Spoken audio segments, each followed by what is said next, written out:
نبی علیہ الصلوۃ والسلام فرمایا کرتے من حسن اسلام المرء ترکہ ما لا یعنی، اس آدمی کا اسلام بہت بڑھیا ہے، اس آدمی کا اسلام بہت بڑھیا ہے جو اپنے آپ کو لا یعنی چیزوں سے بچاتا ہے۔ قرآن مجید میں دو چیزوں کو ساتھ ساتھ ذکر کیا ہے، نماز زکوٰۃ، نماز زکوٰۃ، نماز زکوٰۃ۔ زکوٰۃ کی اہمیت بتانے کے لیے نماز کے ساتھ ذکر کیا، زکوٰۃ کی اہمیت بتلانے کے لیے نماز کا ذکر کیا اکثر جگہ قرآن میں۔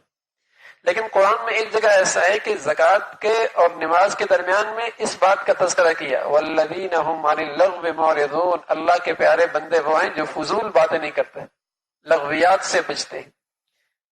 حالانکہ نماز زکوٰۃ ساتھ ساتھ چلتا ہے، لیکن یہاں نماز کا ذکر کیا، نماز کا ذکر کیا الذین هم فی صلاتهم خاشعون، نماز کا ذکر۔ آگے زکوٰۃ کا آگے ذکر آ رہا ہے، درمیان میں لے کے آ گئے والذین هم عن اللغو معرضون، آگے والذین هم للزکاۃ فاعلون۔ تو دونوں کے درمیان میں اس بات کو لے کے آئے کہ اللہ کے پیارے بندے وہ ہیں جو فضول نہیں بولتے، لغو نہیں بولتے، یعنی گالی یہ تو ایمان کے تقاضے کے خلاف ہے، اور فحش گوئی یہ تو ایمان ہی کی منافی ہے، اور بدگوئی یہ تو ایمان ہی کی منافی ہے۔